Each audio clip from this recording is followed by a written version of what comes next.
오늘 본문 창세기 45장 1절에서 15절까지 말씀을 가지고 주권신앙이라는 제목으로 말씀을 나누길 원합니다.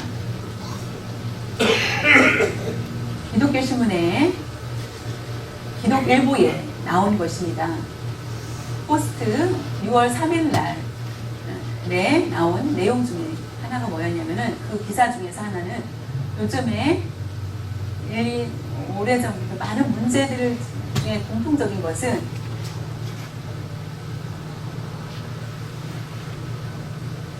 개종하는 사람들의 이슬람교를 믿는 사람이 기독교인이 되는 개종의 사건에 대해서 하나가 있습니다. 근데 공통적인 것은 이슬람을 믿다가 기독교인이 되는 것은, 물론 아마 복음을 전하다가 그 마음이 변화가 되었고 어떤 계기가 있을 것인지 거의 이슬람교를 믿던 사람이 꿈속에서 예수님을 만나서 결국은 기독교인이 되는 경우가 많이 있습니다. 꿈속에서 예수님을 만나서 자연히 믿음을 갖게 되는 사건들을 많이 보게 되고 그런 감정을 느끼게 됩니다. 우리가 잘 아는 것처럼 ILS가 이슬람교가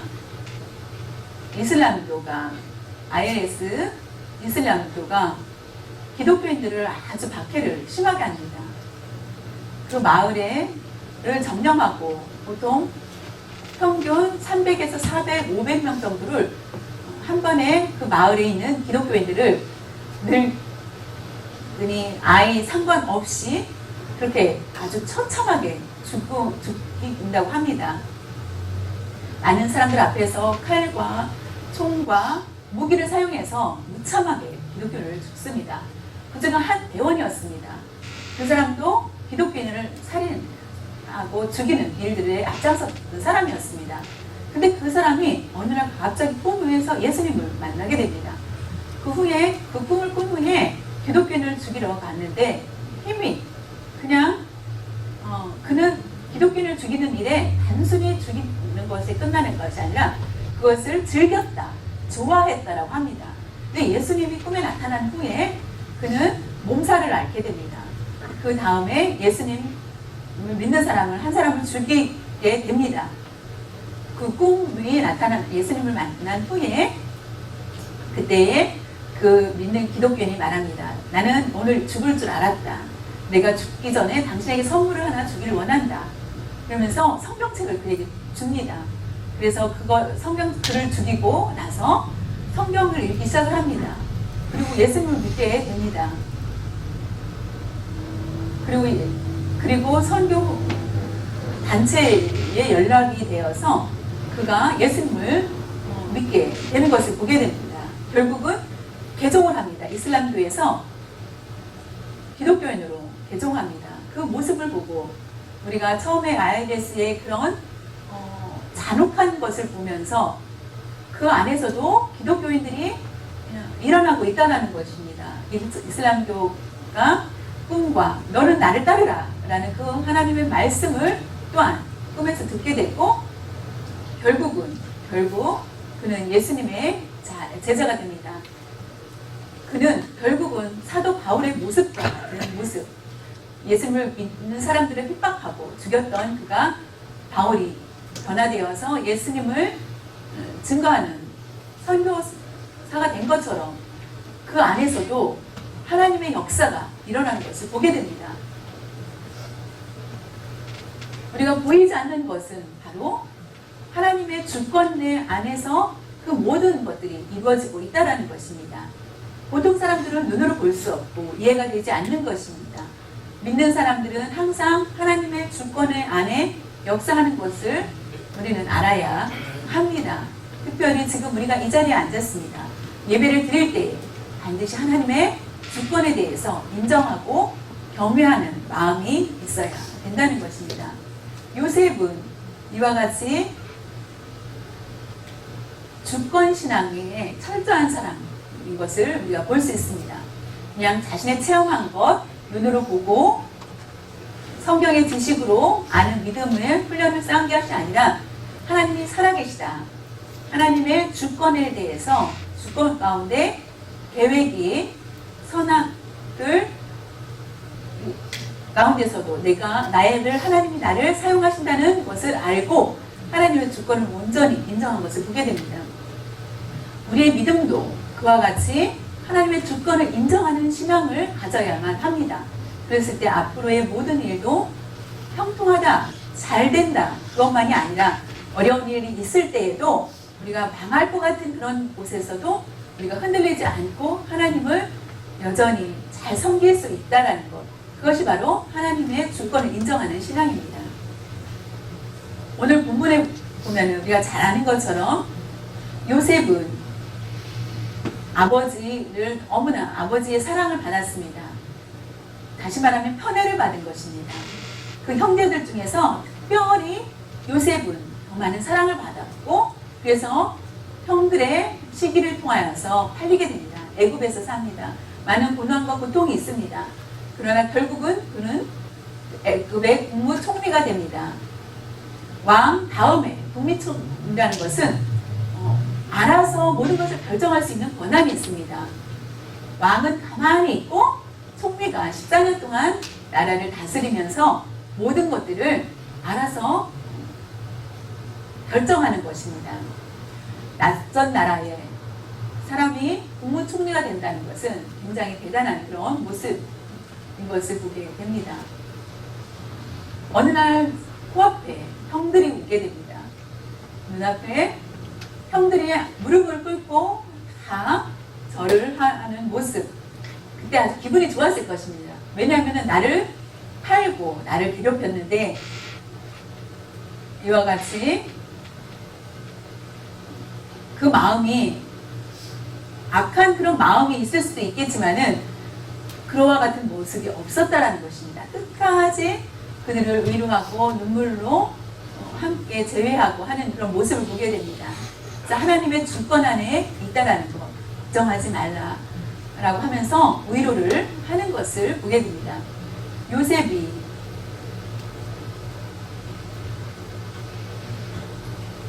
아버지가 너무나 사랑하는 요셉을 잃었기 때문에 그 형들은 우울한 나날을 살 수밖에 없었을 것입니다. 매일매일 우울하고 살 맛이 없었을 것입니다. 동생을 파는 것에 대해서 아마 후회하면서 살 수도 있었을 것입니다. 그의 인생이 다시 그 동생을 찾을 수도 없고 어디에 갔는지 어디에 팔려서 어떻게 생활하는지 형들은 알 수가 없었을 것입니다. 다시 찾고 싶어도 찾을 수 없는 것.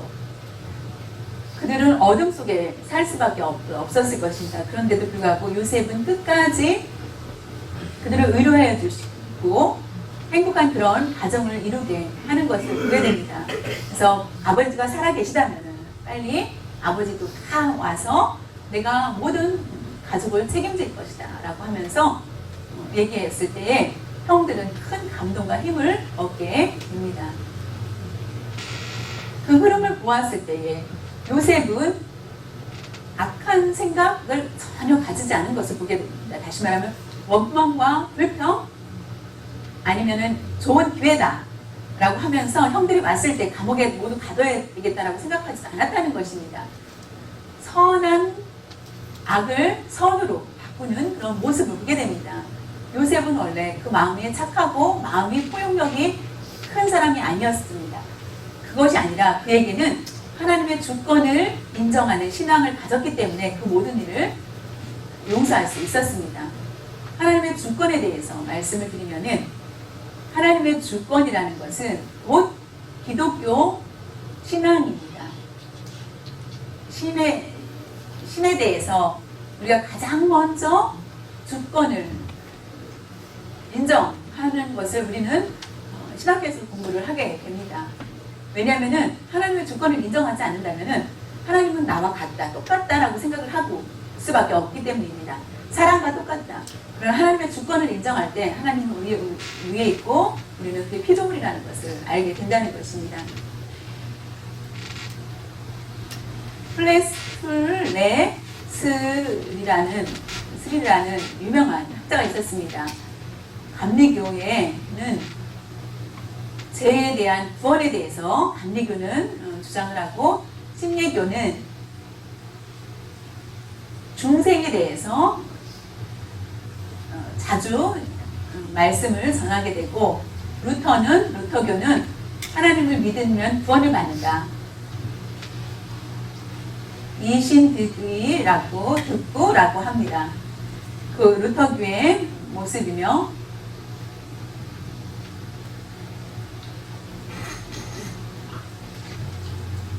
몰라비안교는 천주교와 종교개혁이 둘이 다툼이 있었을 때 30년 동안 몰라비안교라는 교는 그들은 그리스도인의 증거에 대해서 강조를 하고 있습니다. 또한 지금 말하면 러시아에 있는 정교회라고 합니다. 러시아에 있는 정교회는 성령의 신비에 대해서 강조를 합니다. 성령에 대해서 강한 교리를 얘기하고, 로마 교회는 교회 중심에 대해서 말씀을 전하게 됩니다. 각 교단마다 중요하게 여기는 것이 다릅니다. 그러나 칼빈주의는 뭐냐면은 하나님의 중심, 하나님 안에 중심을 가지고, 칼빈주의에는 그와 같이 하나님 중심을 교리로 삼고 있습니다. 그 교단마다 다른 것이 있지만은 공통적인 것은 자신의 사람의 좋은 열매를 맺기 위해서 사용합니다. 칼빈주의는 나에 대해서 유익보다는 하나님에게 유익을 주기 위해서, 내가 더 낫다, 나쁘다 라고 하는 것이 아니라 오직 하나님 중심으로 나아가는 것입니다. 중생도 중요하고, 구원도 중요하고, 믿음도 중요하고, 십자가도 중요하고, 성령 체험도, 신비한 것 체험도 중요합니다. 모든 것이 다 중요하지만 모든 것은 사람 안에 있다는 것을 생각을 해야 됩니다. 그 모든 것들이 사람의 중심에 이익을 위한 것이라는 것입니다. 예수님을 믿는 사람의 입장의 중심은 하나님 중심이 돼야 되는데, 인간 중심이 되어서는 안 된다는 것입니다. 하나님 중심으로 나아가야 된다는 것입니다.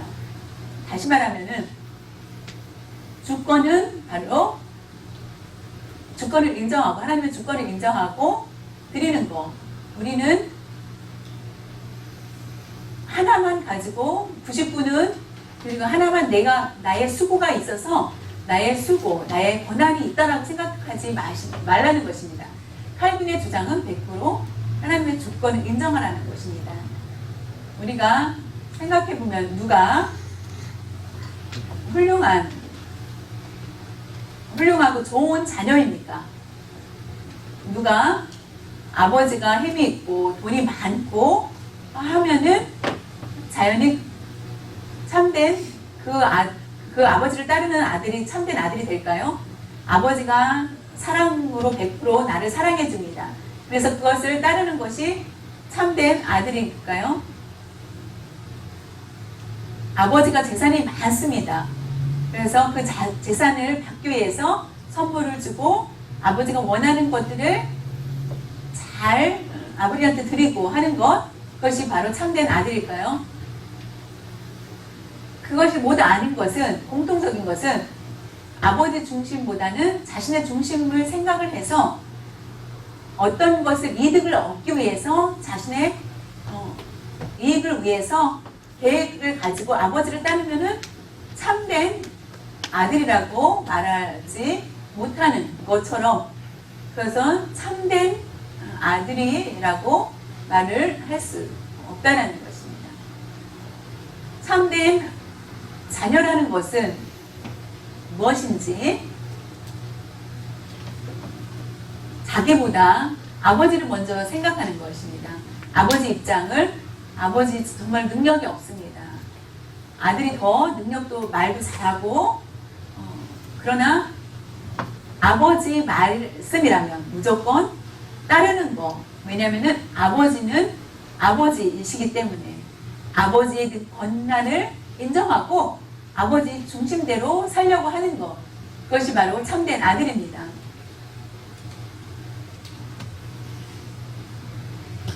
아버지가 주권에 대해서 삶의 가치 평가를 인정하는 것이 삶의 모습을 보고 평가하는 것이 아니라 아버지 때문에 우리는 아버지 말씀에 따라야 된다는 것입니다. 아버지의 권위를 생각하여서 주권이라는 것은 주님의 주권이라는 것은 우리가 따를 수가 없다라는 것, 우리가 가질 수가 없다라는 것입니다. 하나님의 사랑의 분량이 굉장히 큽니다. 어떻게 우리가 알 수 있을까요? 하나님 중심에 우리가 들어갔을 때에 하나님의 중심으로 살 때에 알게 됩니다. 그러나 내 중심대로 살 때는 그 하나님의 사랑만 생각하지 하나님 심판이라든가 이런 것들은 생각하지 못한다는 것입니다. 요셉은 자신의 중심대로 살지 않았습니다. 하나님의 중심에 서서 어디를 가든지 하나님의 중심에 나아가는 것을 보게 됩니다. 그래서 형들을 용서할 수 있는 마음이 그에게 있게 됩니다. 하나님의 중심이 아니라 자신의 중심대로 살았다면 형들을 모두 아마 죽였을 것입니다. 아버지만 모시고 살거나 아니면 베냐민만, 동생 베냐민만 데리고 와서 살지 수도 있었을 것입니다. 그러나 하나님 중심 안에 살았기 때문에 그는 그 모습에서 하나님의 주권을 잘 따른 것을 보게 됩니다. 이사야 1장을 보면은 하나님께서 너희들이 탄식한 수많은 재물을 준다 할지라도 나에게 무슨 유익이 있겠느냐. 하나님께 많은 제사를 드린다 할지라도 너희에게 무슨 유익이 있겠느냐라고 말씀하고 계십니다. 하나님이 기뻐 받으셨다라고 하는 것이 아니라 그것은 바로 사람 중심으로 드린 모든 제사는 하나님이 기뻐 받으시지 않는다는 것입니다. 너무나 안타까워 하시는 것입니다. 수입 양의 번제와 살찐 기름진 것을 드린다 할지라도 오히려 나는 부담의 짐이 될 수밖에 없다. 억지로 그 짐을 지게 된다는 것입니다. 나를 잘 섬기고 면서 선물을 줬을 때는 자녀들이 줬을 때는 기분이 좋습니다. 그러나 부모를 잘 섬기지 않은 자녀가 선물을 줄 때 그 마음은 어떻습니까? 100% 기쁘지 마음이 없을 것입니다. 나의 이익을 위해서 살지 말아야 된다는 것. 하나님 중심에서 하나님 안에서 하나님을 따를 때 아버지를 따르는 그런 삶을 살 때 나의 원하는 것을 모두 버리고 사는 것. 그것이 바로 하나님 요셉의 신앙을 우리가 본받아야만 하겠습니다.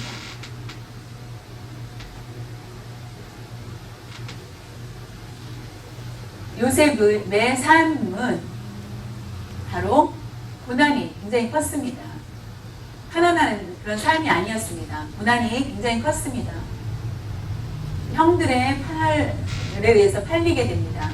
노예의 그런 삶을 살게 됩니다. 보디발의 장군 집에서 있을 때에도 어려움 중에서도 보디발이 인정을 하게 됩니다. 그래서 노예였지만은 노예 같지 않은 자유로움 속에서 살게 됩니다. 그런데 뜻밖에도 보디발의 아내의 억울한 누명을 받게 되어 감옥에 갇히게 됩니다. 가늠하지 않았는데도 불구하고 결국은 억울한 누명을 받게 됩니다. 우리가 그와 같은 일을 당했다면 얼마나 억울하겠습니까? 형제들의 시기를 받아서 팔려갔다. 좀 이해는 하는데 이와 같이 아무 일도 행하지 않았던 그에게 억울하게 감옥에 갇혔다라고 한다면은 다시 나올 수 있는 기회는 없습니다. 감옥 안에 들어갔을 때 기회가 애굽 사람이 아닌 이스라엘 사람인데도 불구하고 그랬기 때문에 그가 그 감옥에서 나올 수 있는 상황은 어렵습니다. 희박한 그런. 이스라엘 나라가 세워진 게 아니라, 나라가 있는 것이 아니라 야곱의 가족이 있었던 것이지 그 나라가 아니었기 때문에 요셉을 구할 수 있는 상황은 아닙니다. 왜냐하면 애굽에 있었기 때문에. 그런데도 그는 열심히 잘 참았습니다. 왜냐하면 하나님의 주권을 인정했기 때문에 그 모든 고통을 참아냅니다. 특별히 보디발을 그 아내로 인하여서 내가 그때 얘기합니다. 내가 죄를 범해도 괜찮다고 생각합니까? 하나님 앞에 내가 죄를 범해도 됩니까? 라고 하면서 그 보디발의 아내 앞에서 분명한 자기의 하나님의 주권에 대해서 얘기합니다. 우리가 몰래 같이 잠을 잔다 할지라도 하나님 앞에 그것이 올바른 모습이 될 수 있겠습니까? 라고 합니다. 결국은 보디발의 아내는 누명을 띄워서 그를 감옥에 가두게 합니다. 어려울 때마다 모든 시험, 모든 것을 승리하는 것은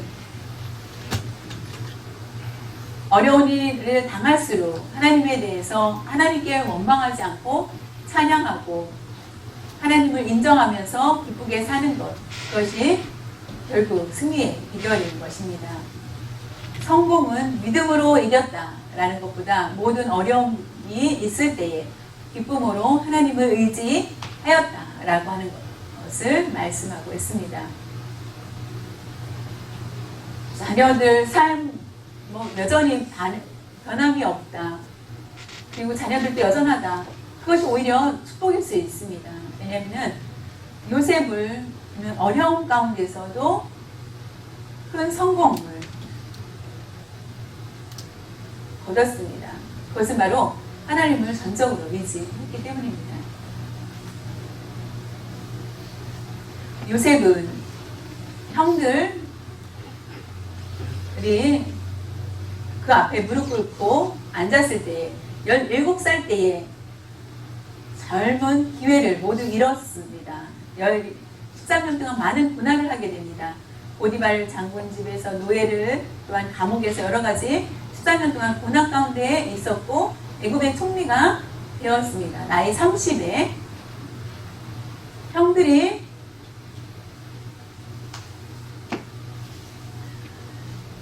그때 그 앞에 무릎을 꿇었을 때 그의 나이는 39이었습니다. 흉년이 7년, 그 다음에 흉년이 2년이 지났기 때문에 39살에 형들이 그 앞에 나타난 것을 보게 됩니다.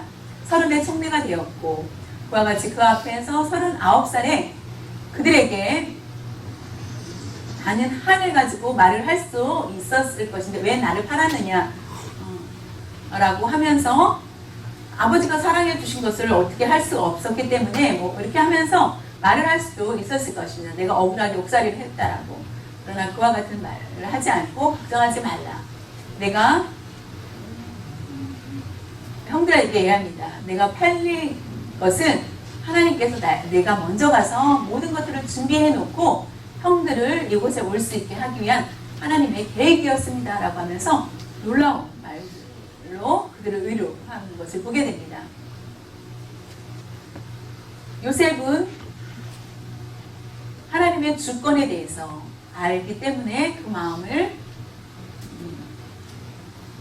넓게 열고 포용하는 것을 보게 됩니다. 우리가 믿음의 훈련들을 많이 해도 어려울 때 많이 있을 것입니다. 교회에 매주 열심히 다녀도 믿음이 잘 성장하지 않는 것 같을 수 있습니다. 그러나 하나님의 주권을 온전히 인정하는 그런 삶을 꼭 사시기를 바랍니다.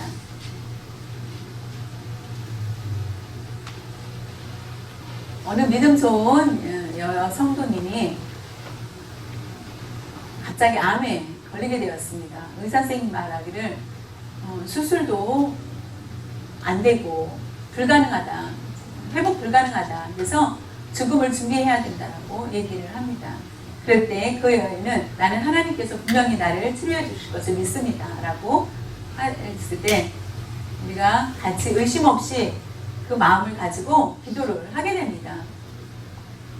근데 그는 살았지만 어떤 사람은 열심히 기도했는데도 죽음을 맞이하게 됩니다. 믿음으로 살았는데 결국은 죽음을 맞이하는 사람도 있습니다. 그것을 어떻게 말을 할 수 있을까요? 또 내가 70이 되었습니다. 70이 되어서 건강하게 교회를 위해서 많은 일들을 합니다. 어떤 사람은 70에 몸을 아무 일도 못하고 어떤 사람은 너무나 건강이 약해서 그래서 건강한 사람은 하나님이 특별한 은혜를 주셨고 건강하지 않은 사람은 하나님의 특별한 은혜가 없다라는 것. 그것은 잘못된 생각이라는 것입니다. 20에 죽을 수도 있고 죄가 많기 때문에 죽었을까요? 80에 죽음을 맞이한다고 해서 그가 깨끗한 삶을 살았을까요? 하나님께서 하나님의 모든 하시는 일이기 때문에 우리가 신앙을 잘 지키고 더 중요한 것은 하나님의 주권에 대해서 잘 인정하고 하나님께 인정하고 드리는 것. 내 중심대로가 아니라 내 중심대로 사는 것이 아닌 것입니다. 특별히 몸이 불편합니다. 어떤 분이 건강하면 틀림없이 교회를 위해서 많은 일들을 할 텐데 내가 몸이 불편하기 때문에 교회를 위해서 일을 못한다. 그래서 친구들 앞에서 내가 만약에 하나님께 구하여서 내가 건강해진다, 몸이 온전해진다 라면은 내 믿음이 더 좋을 수 없다라고 그는 또한 고백을 합니다. 내가 치료를 받았기 때문에 믿음이 더 좋아질 거라? 그것이 아닙니다. 내가 이 약한 가운데서 약하기 때문에 더 믿음이 좋아진다는 것입니다. 우리가 농아인이 아니고 일반인이라면 더 믿음을 잘 가질까?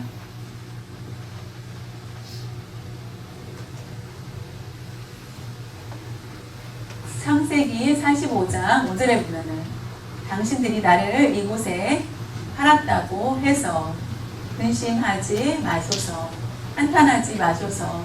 하나님의 생명을 구원하시려고 나를 당신들보다 먼저 보내셨나이다.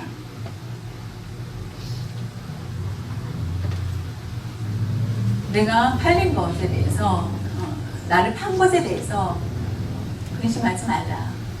내가 총리가 된 내 동생이 총리가 되었고 우리는 이제 죽을 수밖에 없다라고 생각하지 말라는 것입니다. 우리도 모두 지난번에 한 형제가 감옥에 갇힌 것처럼 우리도 모두 감옥에 갇힐 거라. 다 마비되는 상황. 형들이 요셉을 보고 그러나 걱정하지 말라. 한탄하지도 말라. 나를 판 것에 대해서 한탄하지 말라.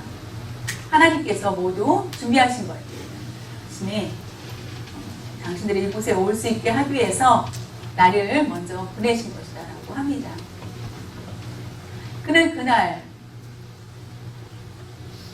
갑자기 그런 생각이 나서 그와 같이 요셉이 말한 것이 아니라는 것입니다.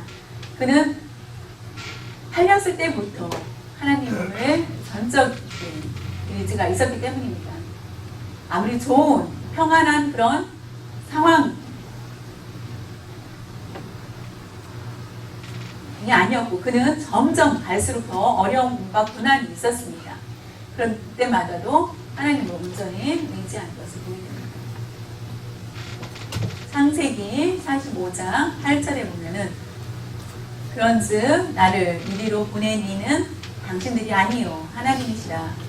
하나님이 나를 바로에게 아버지로 삼으시고 또 온 집의 주로 삼으시며 애굽 온 땅의 통치자로 삼으셨나이다. 하나님께서 미리 요셉을 총리로 맡겨주셨다. 예비한 거를 내가 나중에 보니까 하나님께서 미리 준비해 주신 것을 알게 되었다는 것입니다. 나의 가족, 그 나라가 아니라 야곱의 가족들이 뭉쳐서 있었을 때에 그때에 애굽을 정하여서 애굽에다가 그 나라를 들어와서 결국은 이스라엘을 세우게 합니다. 많은 사람들이 그곳에서 태어나면서, 이스라엘 사람들이 태어나면서 결국은 나라를 이루게 되는 것을 보게 됩니다. 우리 성도 중에 우연히 생겼다라고, 우연한 게 이 일들이 이루어졌다고 한다면 하나님의 주권에 대해서 인정하지 않는 것입니다. 분명히 우리는 모두 다 우연이라고 생각할 것입니다. 그러나 하나님의 주권 안에 살 때에는 우연이라는 것은 있을 수가 없다는 것입니다.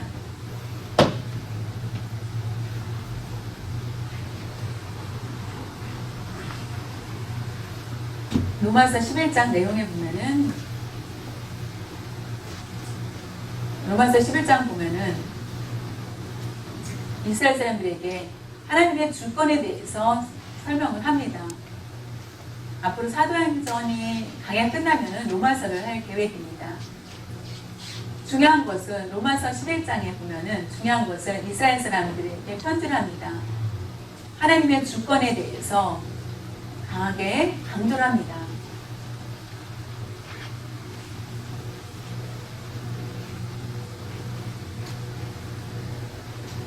하나님은 야곱을 사랑하였다.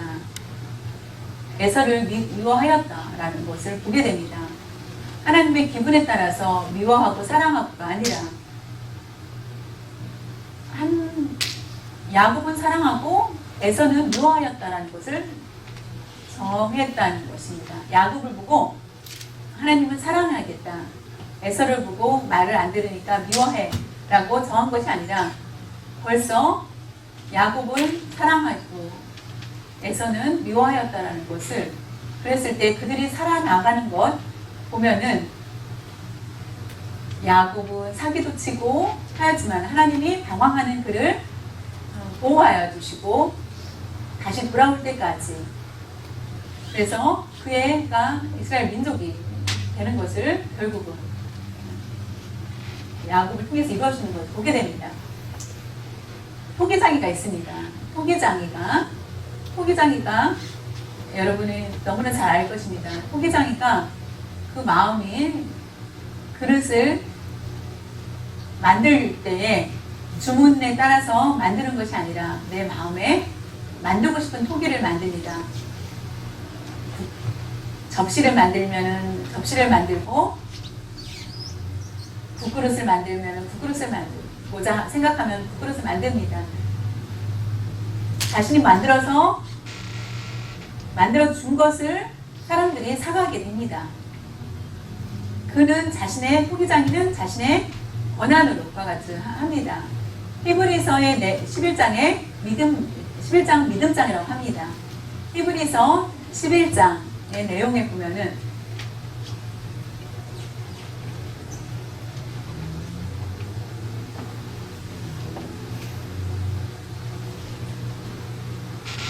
믿음 강한 사람에게 치료를 주겠다라고 하지 않으셨다는 것입니다.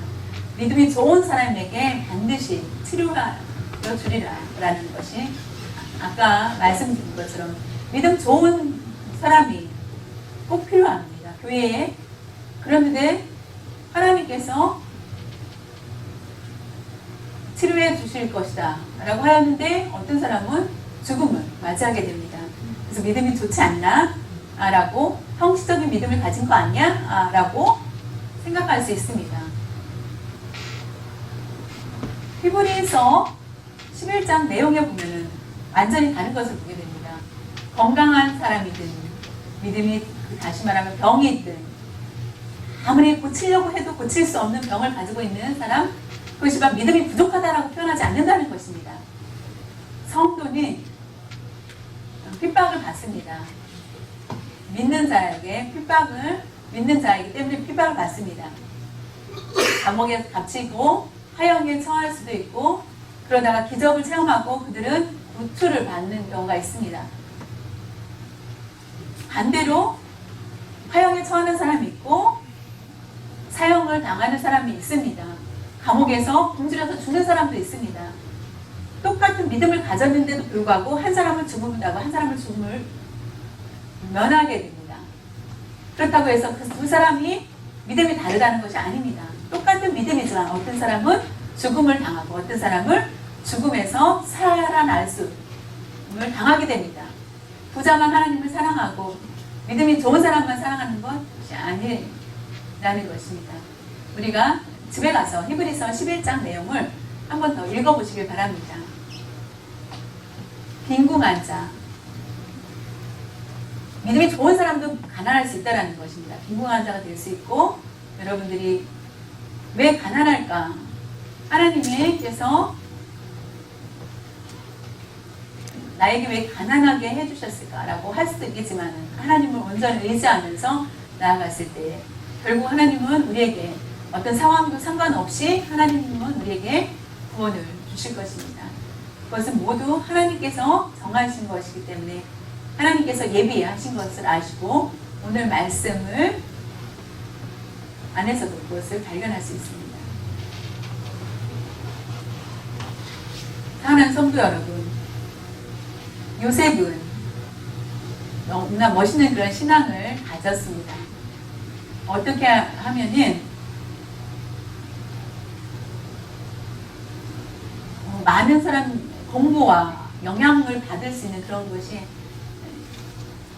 아니라 오직 하나님의 섭리와 하나님의 역사와 하나님의 뜻에 대해서 인정하고 믿고 의지하였기 때문에 결국은 좋은 자리로 나아갈 수 있게 됩니다. 저와 여러분들도 하나님의 주권에 대해서, 신앙에 대해서 주권 신앙을 잘 배우고 자신의 형편이 열악하다 할지라도 불행하고 다른 사람은 좋은 것 같고 나는 열악한 그런 모습 같아서 불평할 수 있겠지만은 모든 것 결단코 부정적으로 생각하지 마시고 분명히 하나님께서 영광 받아주실 걸 믿고 기쁘게 살 수 있기를 바랍니다. 언제나 모든 일 불행한 것 같고